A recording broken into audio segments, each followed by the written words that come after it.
Hello. Okay, thank you. Good afternoon, everyone. Welcome to the Conservation and Heritage Advisory Committee. Good to see you all. We have a few apologies. David Ling, Chris Wardle, Ian Goodwin. I think that's it. That's it, yeah. That's all. Yeah. Thank you. Welcome, everyone else. Late items, we don't have any of those so far as I know. Declarations of interest. We do, or certainly I need to declare an interest in a couple of projects that we're discussing today. Sorry. And those are 43 Irongate. I'll step outside and Paul, Vice Chair, will kindly take over. Then I'll come back in again and then I'll have to step outside again for Waterfall. And then I'll come back in again. So I'm just trying to get you when I'm back outside. Okay, minutes of the previous meeting. Hopefully you've all had those and seen and digested those. Yeah, so if we can have a proposer. Thank you. Thanks, Chris. Seconder. Thank you, Councillor Wood. Okay, very good. Sorry, there weren't any other declarations of interest, were there? And then the items determined since the last meeting, again, for information, really. So unless you've got any sort of burning issues to raise there before you. Appeal decisions. There's some appeal decisions that have occurred since we last met. So Chloe, I don't know whether you want to just quickly summarise those. You've seen them listed here. Thank you. Yes, within the report, you can click on the link and select the appeal decision on each of these particular cases. It's the 6th Irongate was dismissed.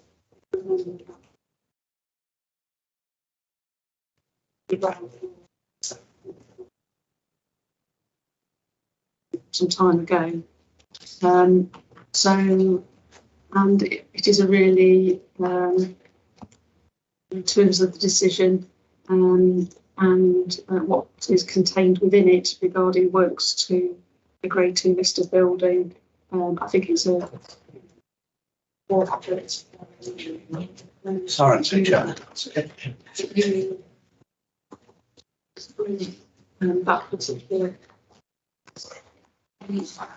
I included two other decisions which have been dismissed.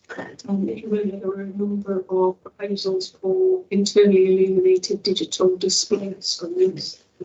And these two, one was land at Victoria Street, and the other one was land at Marketplace. Dismissed. There were others which were allowed, but these were outside conservation areas. One was Morlidge near the bus station on that side of the road. The other was in St Peter's Street with posted in another outside conservation. That's a quick. Thanks, Chloe. So, and I take those as a good endorsement. Yeah. Fine work this committee's been doing. So that's good to see. Applications not being considered, again, you've seen that list before you. So that takes us on to the applications to be considered this afternoon. And the first one on the list is Middleton House. Chloe,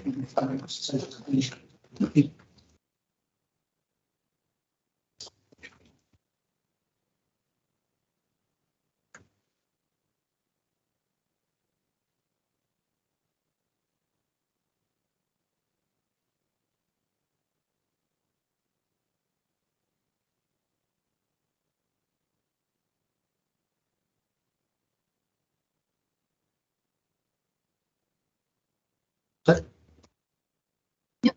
Okay. So obviously you've seen this one before, Grade 2 listed building within City Centre Conservation Area, former Technical College Annex, 27 and 29 St Mary's Gate. Proposals for conversion were granted permission back in 2018 and 2020 for the basement. Since then, we're sorting out conditions for these permissions. A few items, however, have been mentioned that weren't included on the original applications, and there was a need for additional listed building application. So the new items, and I'm just going to run through them and I'll give a bit more information. There's new additional soil vent pipes to the front side and the rear elevations. Use of the former WC on each floor within a small rear extension to create a service riser for smoke ventilation, dry riser, and the removal of a small area of floor on each floor. These AOBs within windows, or within a window to other elevations. These things will be made clear as we go through. There's also a door access panel and lighting onto a roof terrace. So, 29 St Mary's Gate, here installing vent pipes, not on front elevation. There's one either side of the main doorway, and there's others down pipes both to the front and to the side, and there are some to the rear also. So just looking at the floor plans, the basement aren't connected to the soil vent pipes. And then on the other floors, from ground, first and second floor, they run internally to a roof vent. Then moving on to the extension. This is the extension to the rear. Here's the ground floor plan, which the service riser, where the service riser is proposed. So just to give you the location within the building itself. And I'm going to go into a bit more detail on that. So within this area, to the basement, there's a AOV proposed, which is the louvered glazed unit, as you can see on the right hand side. So that's in this location.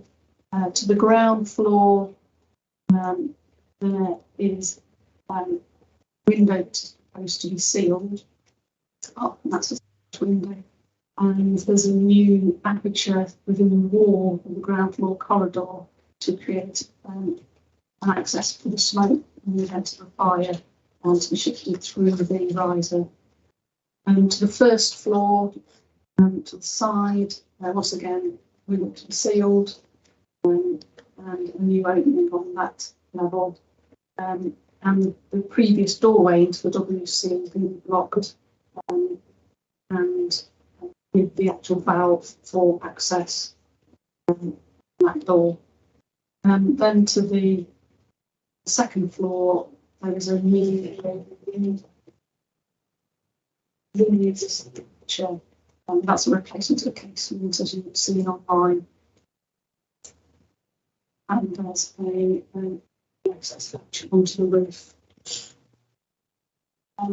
So this shows in the other areas, there's a sort of top floor. There's also a door which is going to be louvered to come out. So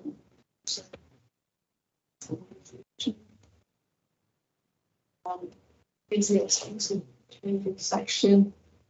So you can see how it work.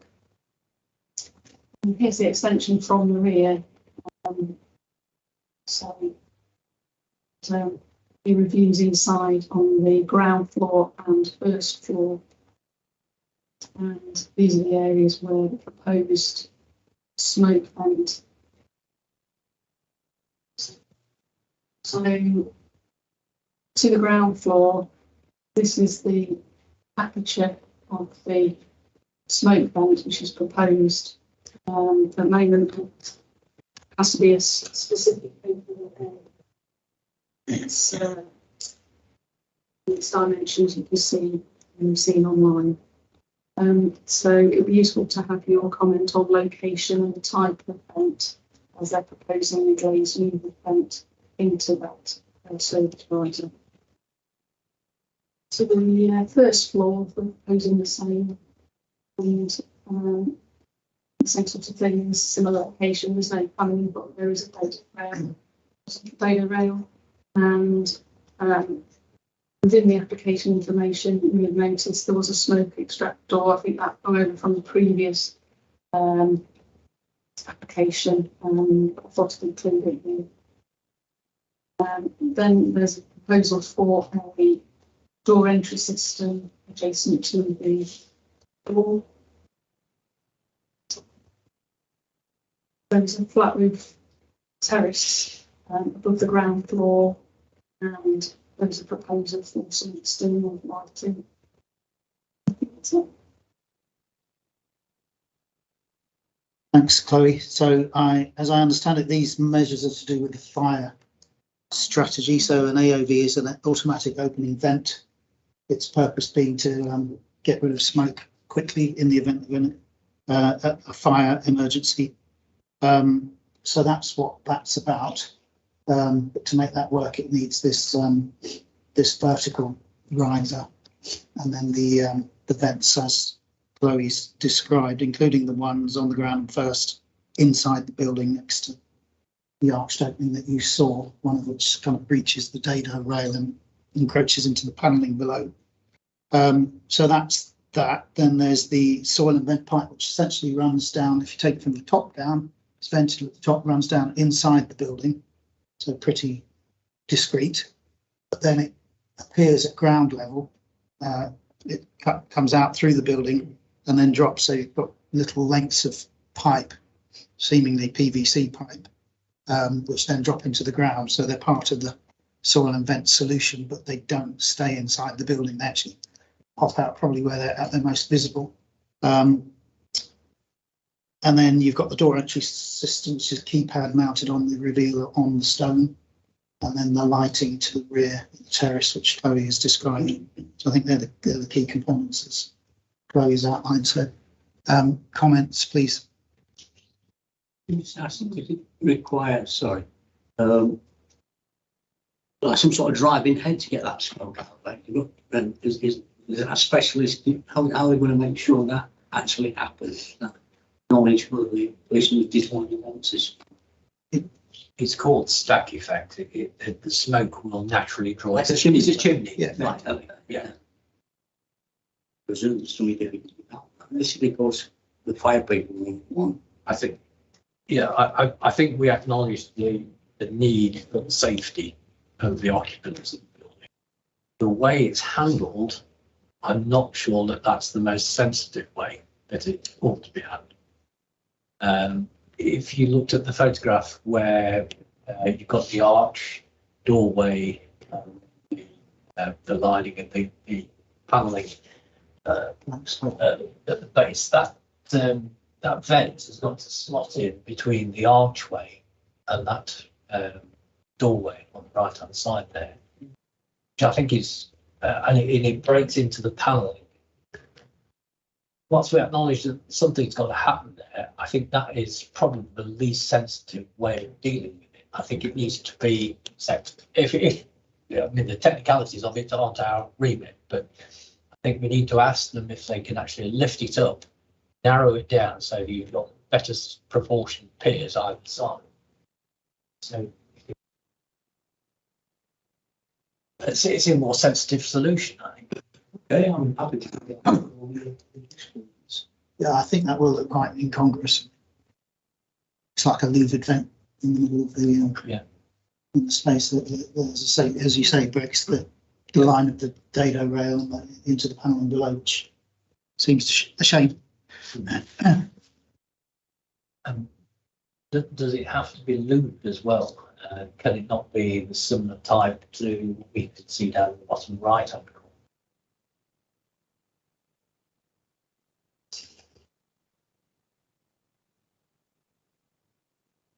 Any other comments? I agree with Paul. I think certainly the door arrangement would look you know, Does the door let smoke out? less intrusive. How does the door let smoke? Yeah, it just opens automatically in Oh, the, just in the event just of a opens fire. the line. Yeah, and then the smoke finds its way out. Right. But yeah, I mean, I imagine that, you know, painted into the background colour of the wall would be That's much more discreet than than the big louvered panels. Chris. Oh, Sorry, sorry. just going back to the stacks by the door, the ones Yeah, that come yeah. outside. Sorry, Is it not possible for those to not keep come going out? down inside the building. Yeah, I think we should be raising that as a query, definitely. Yeah, would be. I mean, I don't know whether there was a reason why they had to come out. I imagine it's to do with tapping into the mains drains, which are at street level and not basement level. I imagine if they go down, they'll pump back. They are. I mean, we're not au fait with the technicalities of this, but on the basis that there's drainage below and that those vent pipes, stack pipes are going into the ground, that short stub, then we presume that the drainage is in the ground behind it. So the soil and vent pipes actually should be able to go down within the building and then come out subterranean. Yeah. partway down the basement and then pop out into the ground. Yeah. Yeah, absolutely. So Yeah. no, and they come out through the rusticated base, which is quite an attractive rusticated base there. And I think it's just not been thought through terribly cleverly. You're always going to wonder why they're there because they're just going to look like So bits of pipe. because they're either side of the main entrance door as well, they're going to be in your face. Chris, you want Yeah, to say yeah. Given that we've spent a lot of time, well, we've visited the site, haven't we? And something? Yes. we've accepted the use. You know, I suppose these details arise because of the use. Yeah. You know, but we've got beyond all that, really, haven't we? And you know, obviously now the important thing is to get the building into use. That's the best thing for it.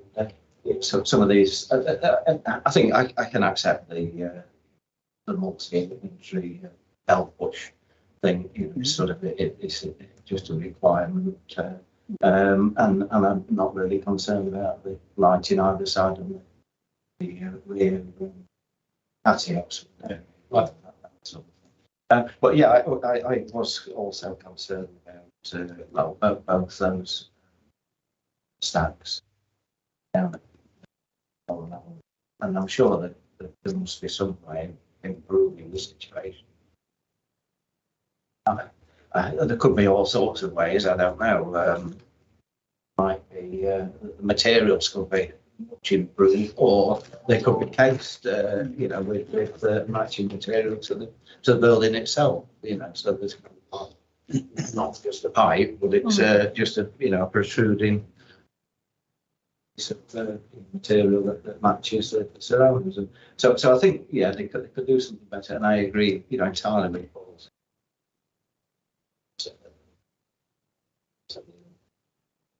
Across the Dano rail and between the arch, and you know, it just needs to be dealt with differently. Really. It's just going to look, and it's a very prominent position if I remember. You know, you sort of come in there, and then it would be like one of the main features of the Yeah, building. quite apparent, won't it? So it was just to the south side of the main entrance. So those details sure can be. Why can't they not connect the solvent pipes into wherever they're going inside the building? I think that's what we're saying. Yeah, absolutely. Just go straight down. Yeah, it doesn't really make sense to pop out. I No. used to go to applied maths and mechanics lessons a long time. Okay, any further comments? I'll just pick up on what Chris said about the lights. I'm no great preference one way or another, although I do think a slightly more modern light fitting in that location at a slightly smaller scale might be better. That's a big Parisian Street light.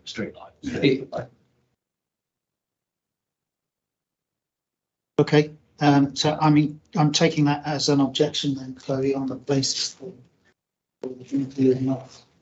not convinced by the proposals for the smoke vent door in the main lobby, the ground and first floor. We've talked about other means of dealing with that. But I think the proposal is not acceptable. And likewise with the SVPs, we should be avoiding having those appearing on the front elevation at all. And I think having very short sections of SVP in isolation is very strange and incongruous. So I think that needs to be, they need to be urged to change that. And the other comment was about the lighting on the rear terrace. A more discreet arrangement would be far preferable. So I think that's soluble, but that's an objection. Could I just ask if the applicant was happy to make amendments, would that change your acceptable changes? On the basis that they make the amendments that we've discussed, yes. Yeah. We should stress that we're not against the principle So- of doing it. No, we're pleased to see that. Yeah, even though it's been The there use and the building brought. over a century and nobody's been cast by smoke. No, exactly. Yeah. It's just refinement. Yeah, no, we're talking about details here, but Yeah. we haven't been given much to consider, and I think, we have got some issues It's the way they've gone about it. We what we've been don't. given. Yeah. So, but yes, certainly that can be sorted out with the. And if there are something that we don't need to see it again, do it. So, No. Yeah, okay, exactly. Thank you. Thank you. Yeah, okay, that's all. Next one is the former DRI site. Relocation of the statue and new plinth, etc. So the listed structure. This is the Queen Victoria statue. Recently, also on the side by is the Florence Nightingale statue. And also the walls and railings, Winton London Road, are all also great and listed. So obviously the proposals on this site is in previous applications accepting the removing of the statue and a degree of wall change in 2018 applications from conversion of the site. So you all know, obviously 2 pairs of clock towers. These works are in relation to the most northern one. And in between the northern and southern is the current location of the Queen Victoria statue. So the proposal is to create some steps, breaking the wall and move the statue. So just before we go on to the details of that this was the approved site plan. Top left, and the approved elevation showing the wall and railings bottom left. So it was clear to be those 2 breaks in the wall and obviously the statue in the central location in relation to the north part. The proposal is to have a central break in the wall leading up to steps, level cycle way, and then have the statue part way up the steps. So this is a visual that they sent as part of the application, just showing the demarcation of the reach of the wall, as well as blocking up with the 2 current accesses.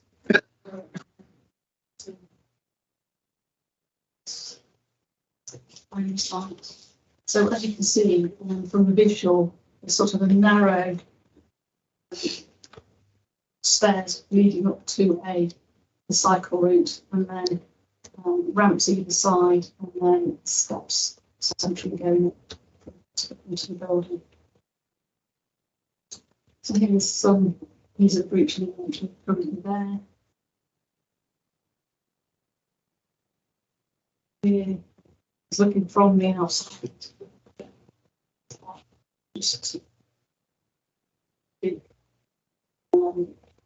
is the ground level at the moment. There's 4 metres between pavement level and the level adjacent to the part. It's the steps, and at the moment the section is proposed centrally but elevated at this location. This photograph of currently on site of Queen Victoria facing London Road, and obviously it's granite, and this sort of a granite blue sort of plinth, and then the red granite, and then there's a bronze on top. I think part of the sector is missing at the moment. So here are the proposals showing the proposal.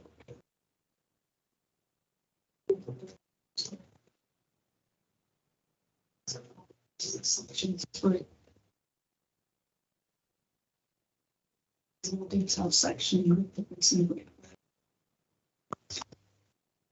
Just to give an idea, just in case you haven't thoughts on materials and the design, I suspect these steps were done at the south part. So, if you have any suggestions regarding materials of the steps, the north part would be gratefully received. Because we're not quite clear on what's proposed, it's a modular paving of some sort. Yes. We would suggest it's likely to be so it's likely in their minds. Yeah, thank you. Yeah, so that's essentially they're creating a new opening in the existing wall on axis with the pepper pots, and then closing up the existing to match the surrounding stone wall, and then the formation of the new steps and resiting of Queen Victoria, so she's on the move again. I think she's moved twice before, I believe, so she might settle in this spot finally. So essentially that's the proposal. So any questions, comments, observations? Yes, I mean, it's largely consistent with the approach that we've previously considered, but I suppose it's a refinement of that. I have no problem really with the opening of the new opening and the blocking up of the existing two openings, and I think the proposal for the statue in that location is going to create a very appropriate townscape solution, really. In fact, sort of very appropriate, really, in many ways. So the principles of everything are fine, as far as I'm concerned. Will add to the attractiveness of that street frontage, without a doubt. And I'm not sure really I have got any comment on the materials. Perhaps something that matches the building behind it. Closely what is currently suggested might be better. I noticed there were those anti-slip strips on the steps, which I suppose are a requirement these days. Health and safety line. But generally, seems a good proposal. Okay, thank you. Any other comments? I like it. Yeah, good. Did I understand that the holes in the wall to be filled up would be filled up from the reused stone from the new opening? Yeah, I assume that. Is that absolutely clear? It may not. And the transference of the railings? This is a listed wall, isn't it? Yes, Yes. it is. And that's concerned. Have we had an objection from Historic England about this? Because they objected most strongly to a small opening in the wall at St Peter's Churchyard. And this is an older and more important wall, and they haven't objected. This seems inconsistent. Well, we didn't object to either, I might say, but the officers certainly did. So I think there's a need for a bit of consistency in the future, but otherwise I have no objection. I think it's a great scheme. Yeah, I mean, notwithstanding that, I think the new opening on axis with the pepper pots gives a little It gives more dignity meaning to those. Personality is the word. Yeah. Thank you. Not amused. Yeah, a couple of observations. Yeah, like everybody else, I applaud what's happening. I do feel that Queen Victoria is slightly more elevated than she perhaps ought to be. In relation to the cycle track which goes across the front there, that's going to be the principal pedestrian route along there from where she's viewed. She's going to be towering above people as you get that. So effectively, you're going to be confronted with rather a tall. If she was dropped down one flight of steps such that the plinth ran through with the cycle track. So if you can see on the drawing there, see where the white block is in the middle. Yeah. If that would drop down one level of steps, so it came in line with the top edge of the railing, the top edge of the wall, where the railings sit on the wall, I think that would be a far more comfortable relationship.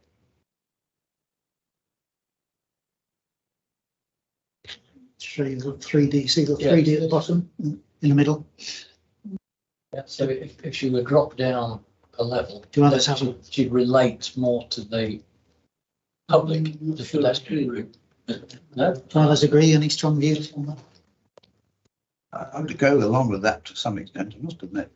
I mean, she wasn't designed to be seen to be towering. The height of the plinth was all you got between you and the roadway when she was in her original position. Yeah. So it possibly be more agreeable if she was pulled down a bit. Pegboard. But Joe, she didn't have anything to do with the slave trade or someone who wants to do that. Probably need a disclaimer attached to it. Yes. The other comment that I would make is that the piers either side of the new entrance, they are to be in stonework, but we have no, it's got a capital on top. We have no specific detail for that, do we? No. And I think it's quite important, so I think we could detail. And again, it's quality of material. You've got the beautiful Aberdeen granite on there, and then you've got what I consider to be mundane concrete steps. I think proper stone steps with an inlay still for anti-slip and visibility would be more appropriate. A nice bullnose stone step would be more appropriate there. Might be. Agree again. Okay, sorry, I just wanted to make sure, is there a consensus on the height, the matter of the height? Do we think that she should drop down a flight of steps or One. if you're looking at that little 3D that we had there, probably the clearest, I know it's small. Bottom of the next slide in the middle. Section. Maybe that one there, can you see that? So I think the suggestion is that she drops down to the general path and cycle route level. Steps go up beside and behind her. I'm fairly indifferent. No strong opinion. Yeah, I think it invites people to sit on it and have their lunch on it, but I don't think that's a bad thing. Is it? It's where it is, you mean? Okay. We'll note that. I mean, I think we're supportive of the scheme. And it seems to be, you know, it's going to help to give some meaning to the pepper pots having been so carefully retained, which is great to see. I think that we would be just seeking reassurances that the new opening in the wall would be carefully formed, and the openings to be filled in would be very carefully rebuilt with stone, ideally stone from the demolition of the other bit of the wall, and the detailing would match and the railings would match, etc. And then some further detail on the detail of the steps themselves, and the suggestion that stone would be more fitting than precast concrete. And then we've discussed the matter of the height of the statue in relation to the steps and some studies of views from above and below would help to kind of fix that. But I think that's no objection. subject to movement. Is that okay, Lindsay? Yeah. All right, thank you for that. That takes us on to 43 Irongate. I'm going to have to leave the room. Hopefully someone will remember to give me a shout. I'll come back in.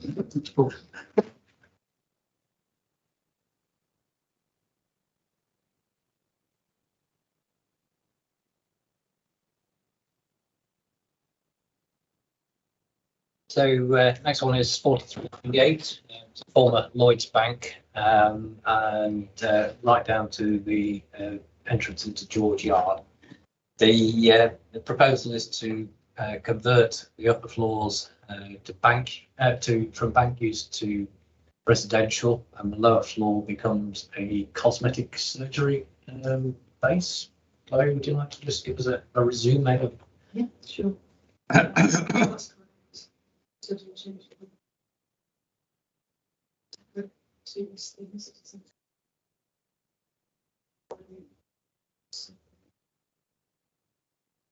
Showing the site and the centre building.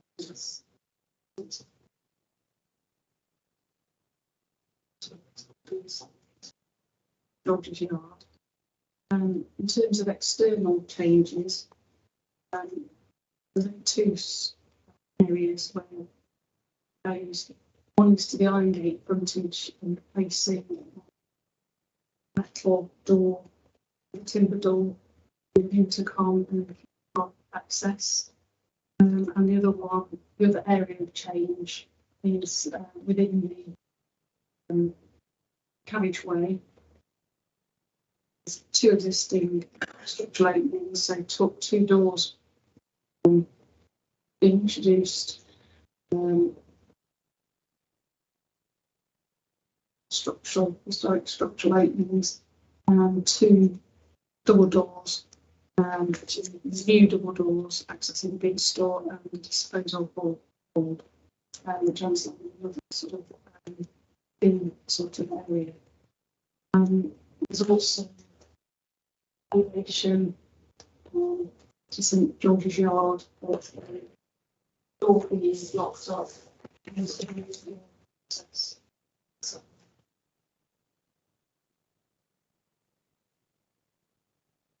So inside, secondary glazing is proposed throughout.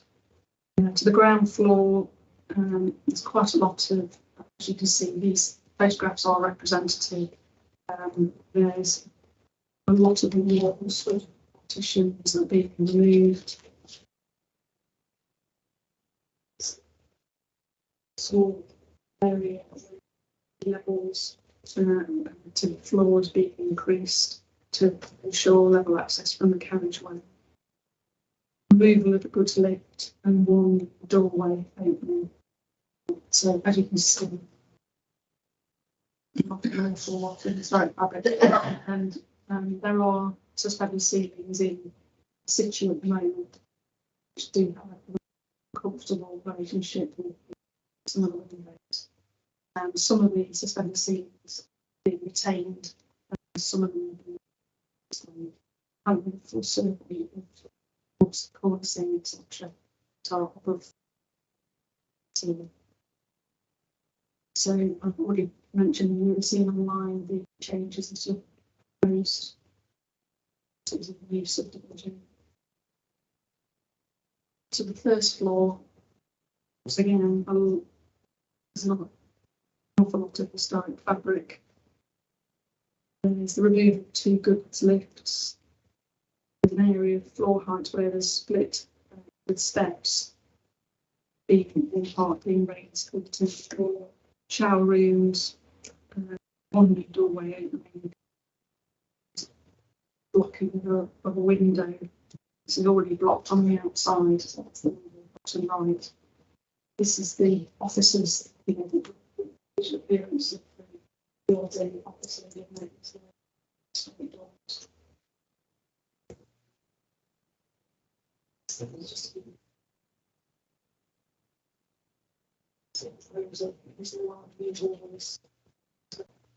shower rooms being installed, the walls are generally 2,000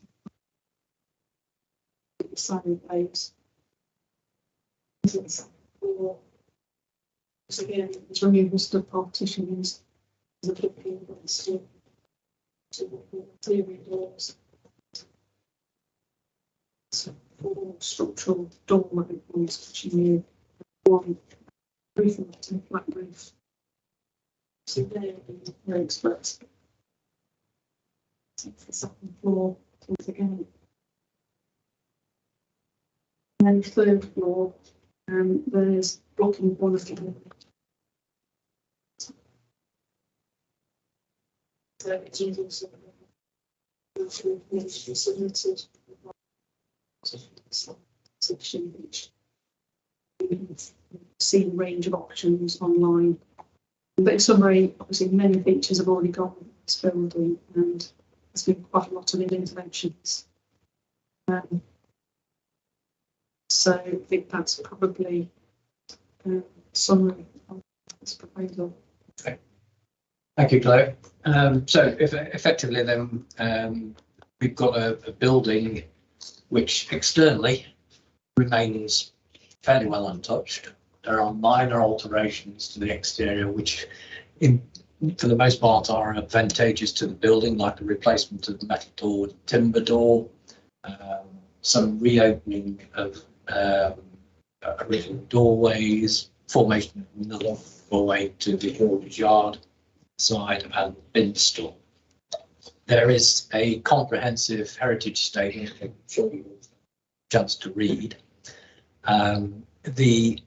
Internally, there is very little historic fabric left within the building, and the scheme seems to embrace the fact that the building originally was cross-wall construction,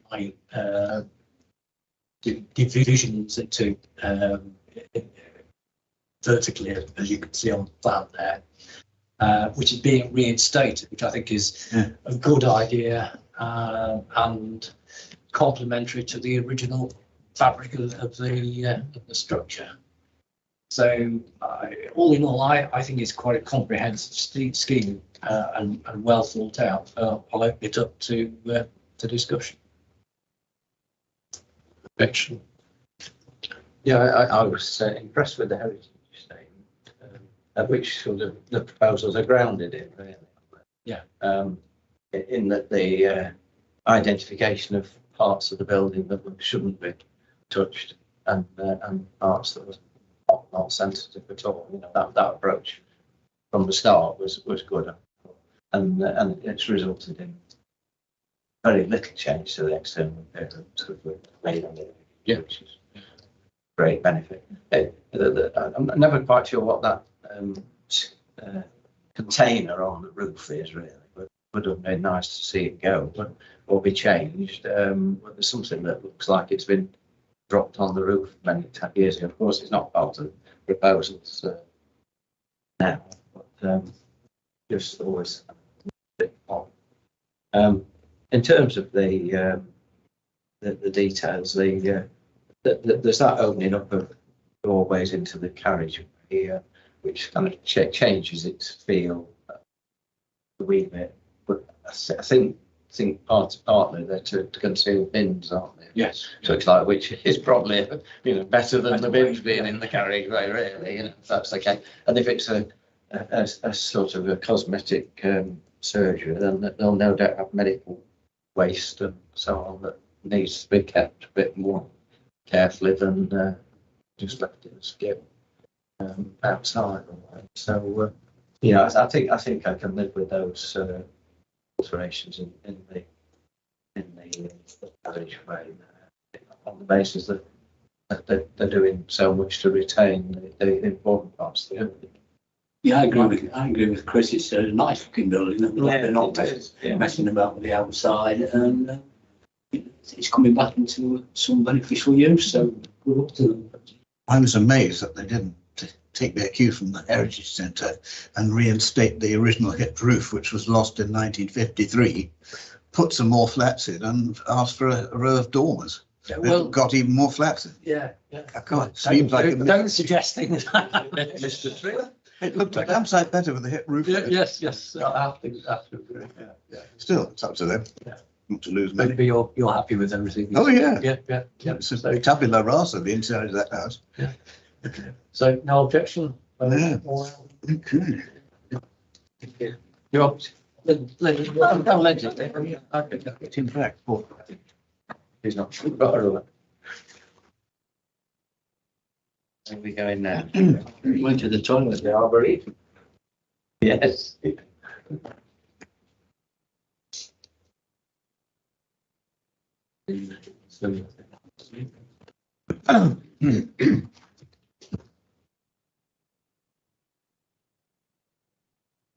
Thanks.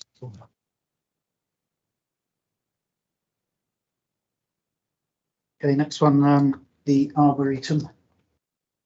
Small building proposed, Chloe, over to you, thank you. This is a changing places between within the Arboretum, just outside the Arboretum Conservation Area, it is within the Grade 2 Star Historic Park and Garden.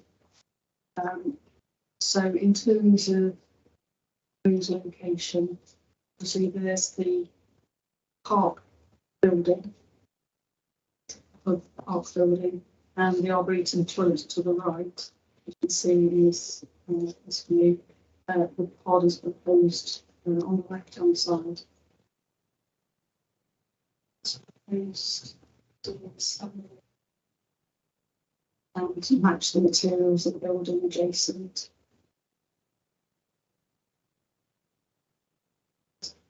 This is its form.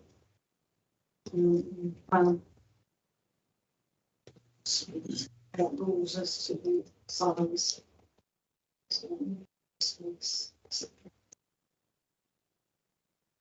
So here's some photographs that I took on site, just in the presentation, top left.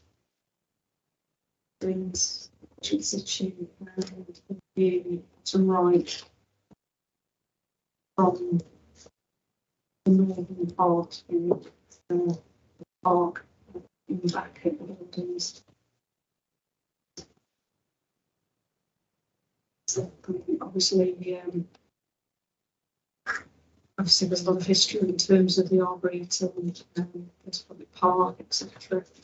I'm sure you know all about it. On site, online, you have seen the information that's been submitted regarding justification in terms of the Changing Places toilet facility as a result of a bid to government funding for this type of toilet facility.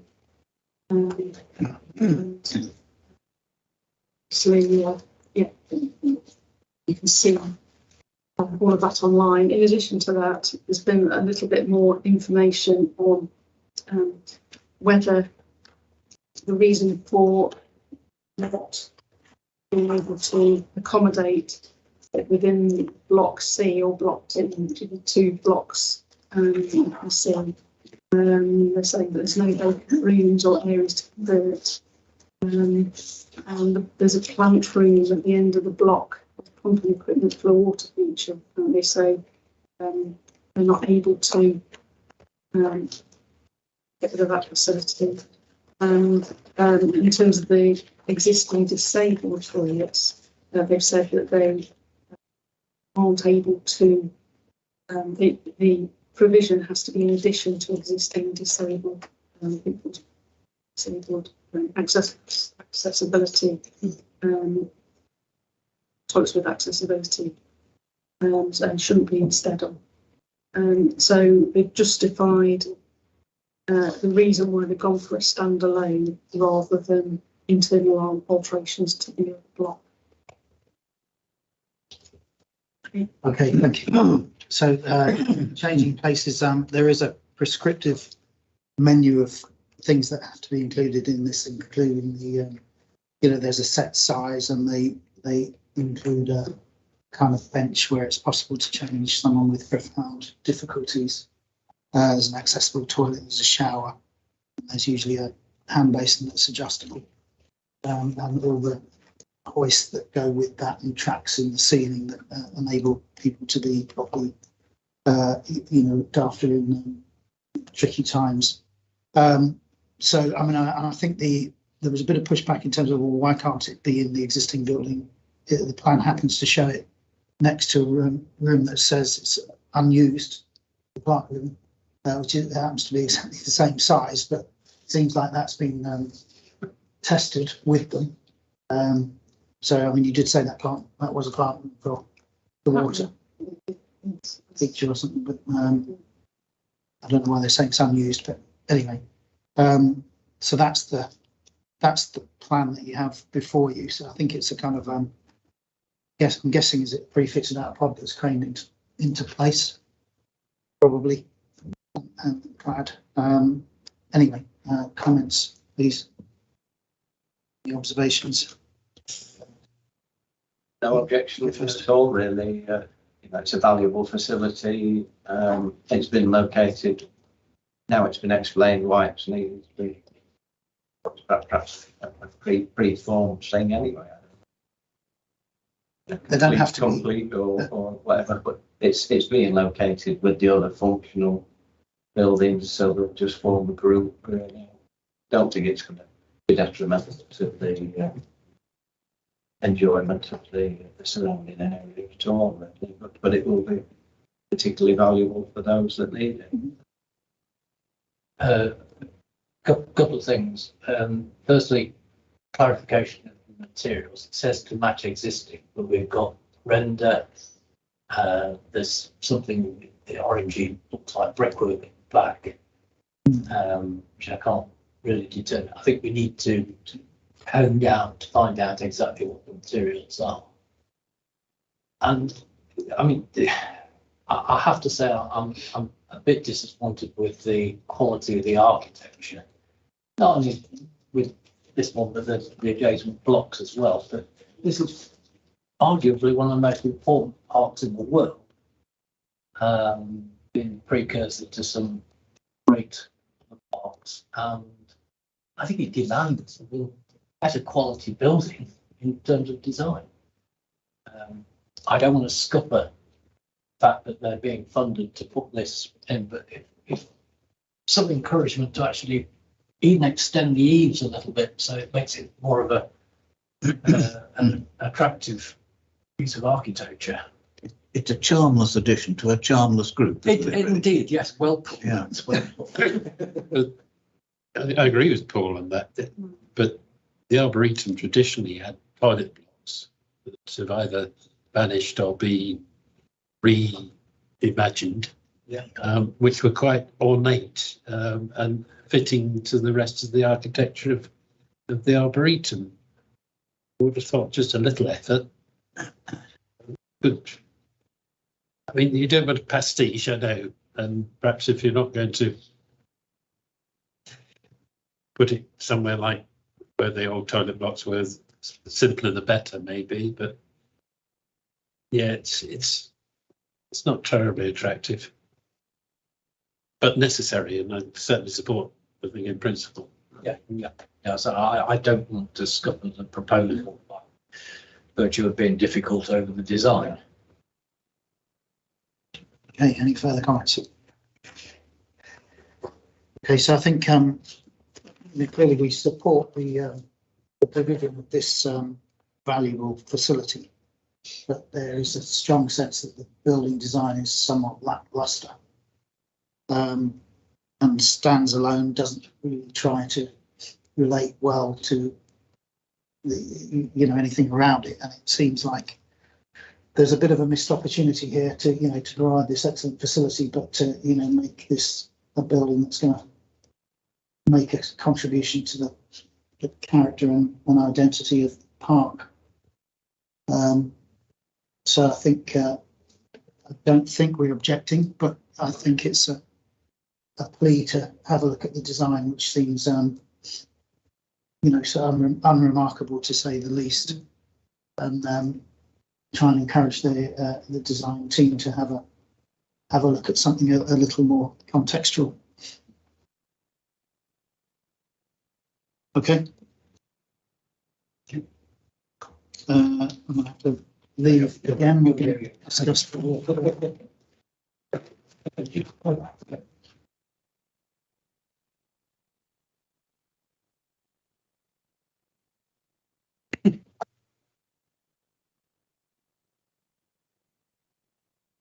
The next one is the Waterfall Pub, which was the former Railway Institute. The proposal is to convert this extremely fine brick and terracotta building into 31 apartments, but also to retain the use in a reduced form of the public house. Again, there is a very comprehensive heritage statement. There are alterations and additions to the rear of the building, taking down the 1960s section and replacing that. But I'll let Chloe, sorry, Chloe, do your job for you. Yes.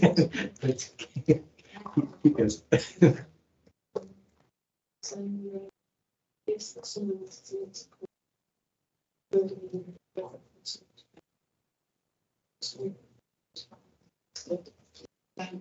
To the exterior. So that's the roof plan. The ground floor. Right. The removal of an extension to the rear. Pages into an outbuilding, which I'll show you shortly. Removal of 2 fire escapes.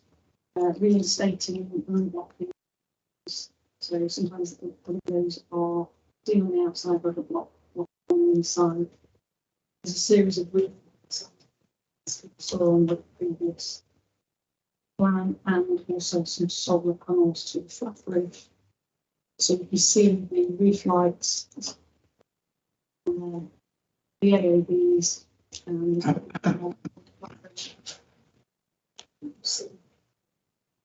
we've also seen the photographs included in terms of the views into the yard from Middle Place, top right, and the view of the facade in Middle Place. But this is the building all moving forward today. And to the left, yes, I do think it's probably an earlier building with a 1960s extension to the top. Here's some photographs from the outside. So the proposal on this bus change, we have an amended plan to retain this part, but remove the roof, which is falling in to the part. This is just beyond. I'll show you the photograph from the other side of this is this. So the gable end, the walls are proposed to stay in this particular location, and the roof at that lower level is proposed to be removed. So ground floor, you can see that better on this slide. So these to be bin store from a single door widened to become a double door, and then the roof structure will be in this location, which is proposed to be a saddle store. So here's the existing and proposed plan. Obviously, the main impact of this, you'll see some of the visuals inside, but I'll stress that the building isn't listed. It is within the conservation area. So here's the ground floor. So obviously, some reduction in the size of the public house, addition of the kitchen within the existing space, and conversion to toilets adjacent. Number of units, there's some very large spaces, which I'll show you some photographs of, and they're proposed to be subdivided and into 31 units in total. So here's some photographs which I took just to see how it works, looking at where events and things are.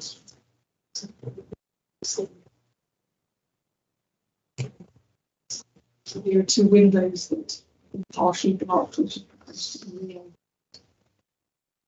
So there's 2 particularly very fine staircases. This is one of them. And I think this is the ballroom, so particularly large space, which you can see. This is this one. It's on the plan. On the staircases, there's this one that you used to access.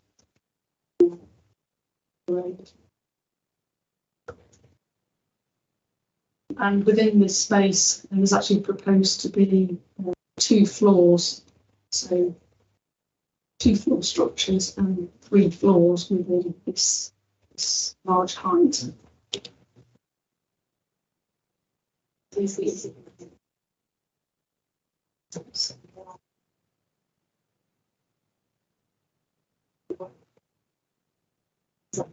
Ground floor, I think ground floor, etc. So it's a number of different levels to be seen on the online information. First floor. This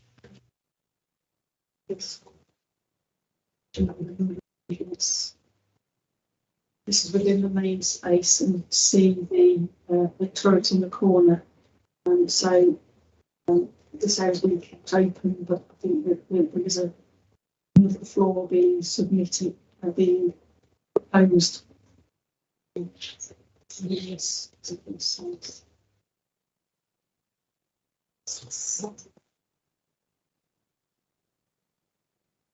first, this is the second floor. So through all sort of sections, so this just shows you how those number of units are proposed to be inserted.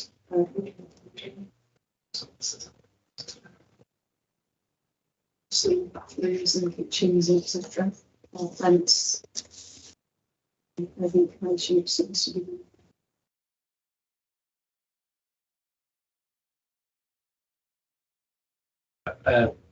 Beautiful building, not listed, but obviously within the conservation area. The opportunity to integrate a quite imaginative design to introduce additional floors in the main spaces, and I acknowledge that those spaces are quite grand, but their usage has long since ceased. But essentially, you are keeping the form of those spaces within the new apartments. The stairways, which are quite grand, are being retained and reused as part of the scheme. And internally, the detail of the building, again, is being preserved quite cleverly. The new floors where they abut windows line up with transoms in the windows, and the edges of the floors are feathered off to avoid ugly depth of floor between sort of visibly from outside. So yeah, I'll open it up for discussion. We're happy.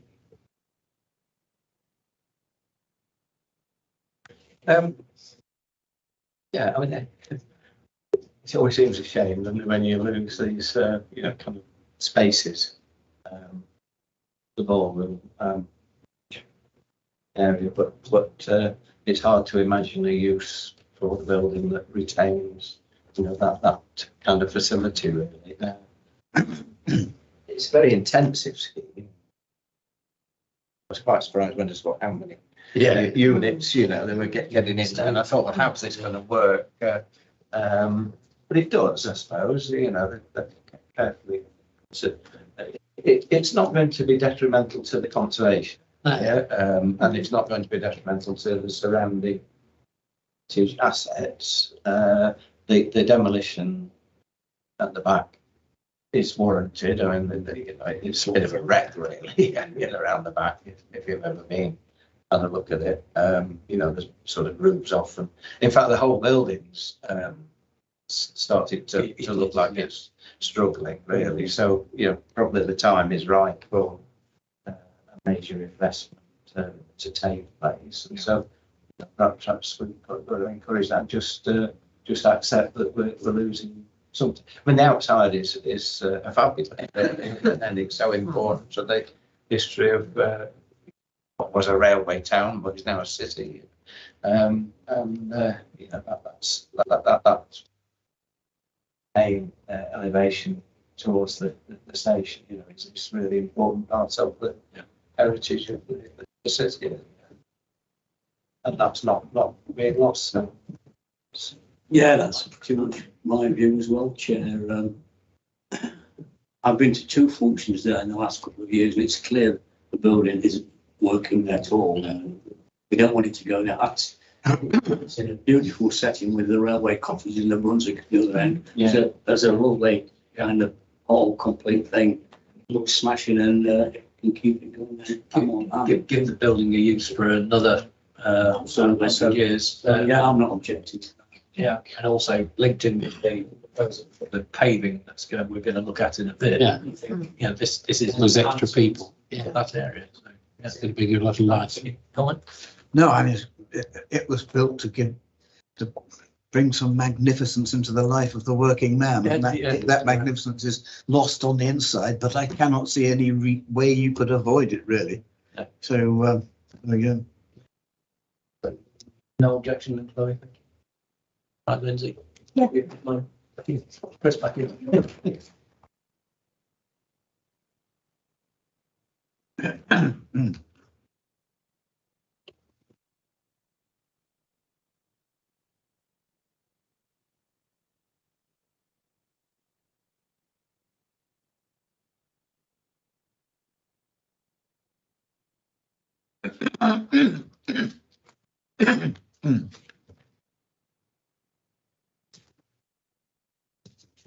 Very much.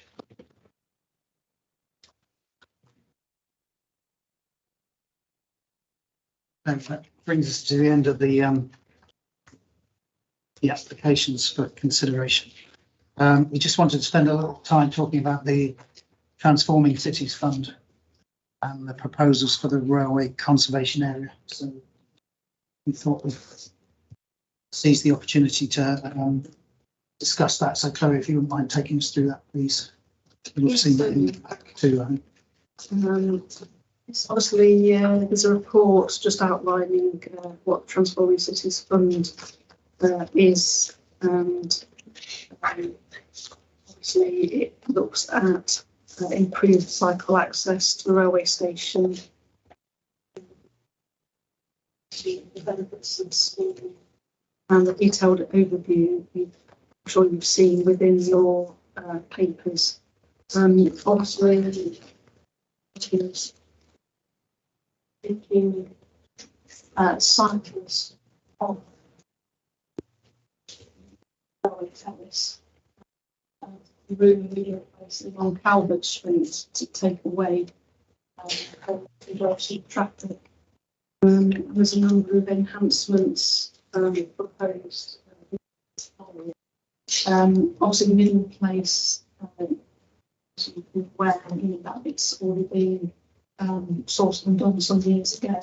So these proposals sort of be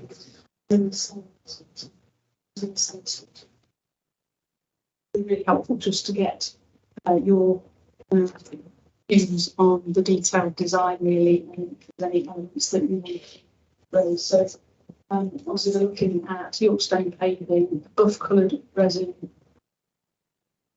solid resin along Calvert Street to match what's there on this road in place. Yorkshire sets in certain costly points. Strategy favours.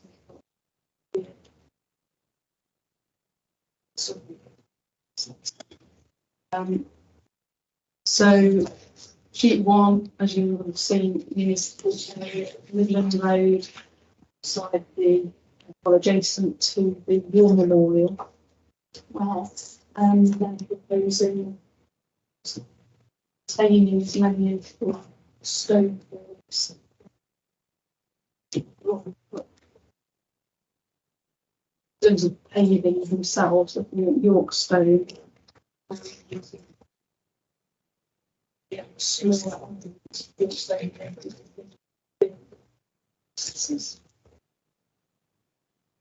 introducing blue pavers to the opposite side, so trying to improve the setting of the war memorial.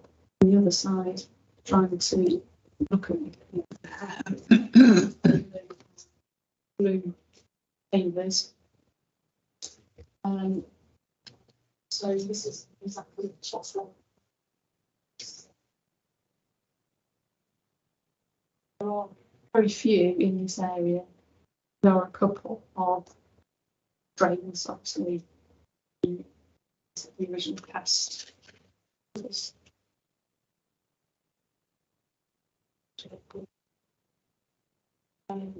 second is from this is one more, but in front of shops. It's the station and the stopping point.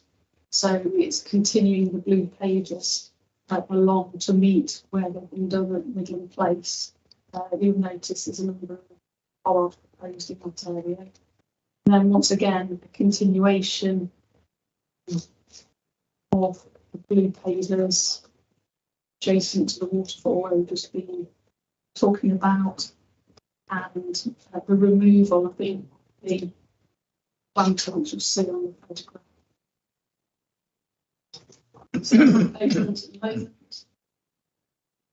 So so here's the continuation. Waterfall is to the left, so there's a existing planter to be removed. Some leaves. Also, again, there's retention of granite sets, but also to create a crossing sets. In front of the row listed buildings in row terrace, they're proposing a York stone surface. And obviously movement that continues with further bollards as you run up to the Brunswick.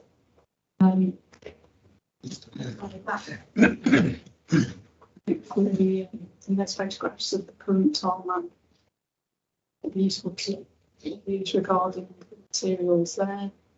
And as you run up to the Brunswick, obviously, that's exactly the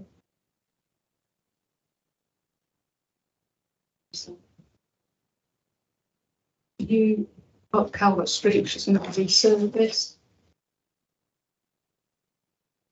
And the last sheet is adjacent to sort of station approach. Siddle's Lane, closed in that area. So, retaining the circle paving detail and various materials, retaining some but changing others. There's the view of the area to Calvert Street.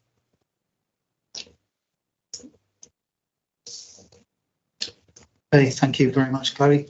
So some welcome investment in the railway conservation area. Any comments, observations, please? Just a question about bollards. Very appropriately, there's mentioned that bollards will be used to stop vehicle parking on pavement, so footway, which can, I suppose, larger vehicles in particular do a lot of damage now. But will the bollards be all of the design that we just saw on the last photograph? You're able to confirm?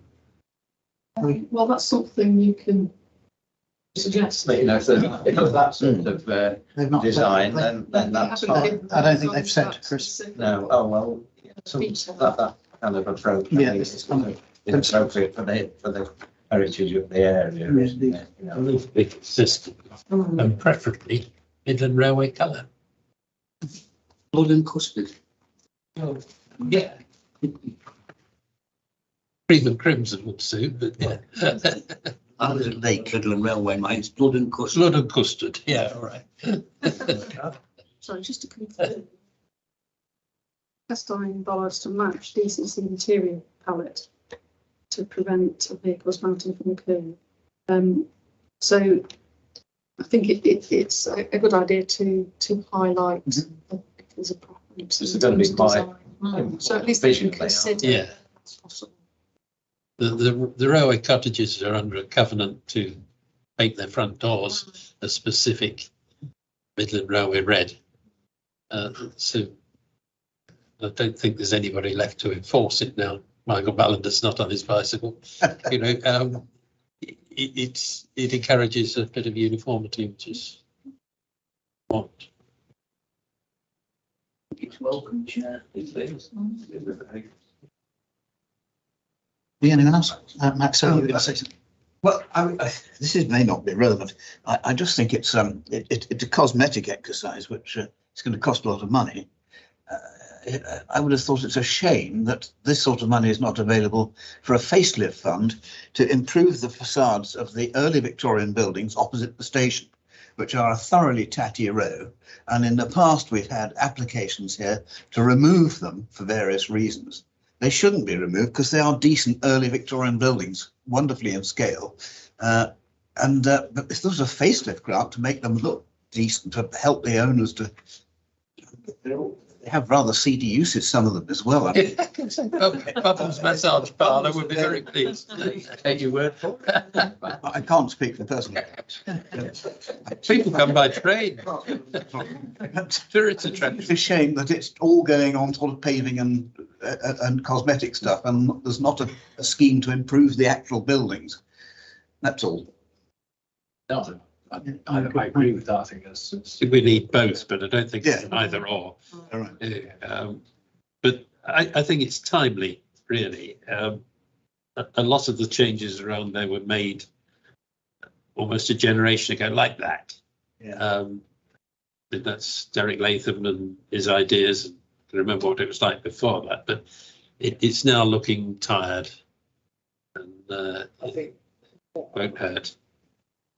the only comment I would make is that in front of the railway terrace and Brunswick, they're proposing Yorkstone paving, which will be absolutely fine, don't get me wrong, but given the characteristics and the usage of the railway cottages, it would be more appropriate to see, I think,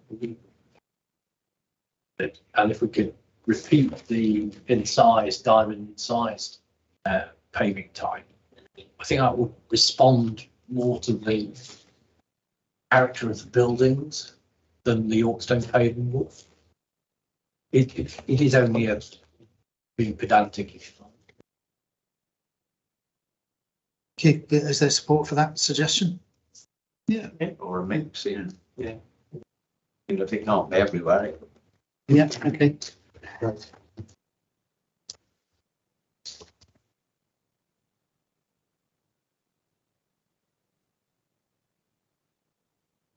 Okay, any other comments? No? Have to be consulted. Yeah, thanks, Chloe. I think, pleased to see it at this early stage, and support from the committee in the investment is welcome, as I say. I think a couple of points were raised about making sure in terms of furniture, flowers, etc., that are carefully selected to suit the context, matching cast-iron bar appropriate in places. There was a plea for a facelift of the early Victorian buildings opposite the station.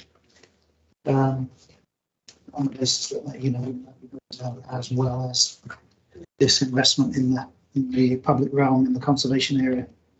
So maybe want to log for future funding opportunities. And then on detail matters in relation to the paving, that's the sort of blanket Yorkstone is not the only solution here. There might be consideration of the diamond incised blue brick paving, for example, in front of Brunswick cottages. Feeling is that might be a little more appropriate, but overall pleased to see it and look forward to seeing the designs developed. So that takes us on to, you can say something? Briefly, was there no, did you have any stone being in front of the wall? Midland No, Road. I think that's That's good. scale of Oh. just the road and so forth. I think it works well there. Yeah. Okay. Yeah, agreed. Okay, thanks for that. I mean, that's the last of the schemes on the agenda. Time to end the meeting. Sorry, I was just going to say before you stop recording, did you want to say something else? Yeah, just to thank everybody for all their valuable contributions this year. It's been much appreciated, and I'm sure it's helping, Chloe do her sterling work. Thanks to you too, Chloe, on behalf of the committee for all the work that you do and continue to do. It is very much appreciated. I think we'll regroup on the 12th of January from memory to the next meeting. So do please enjoy Christmas in the meantime, and trust you have a good and relaxing time, and we'll catch up again in the new year. So thank you very much.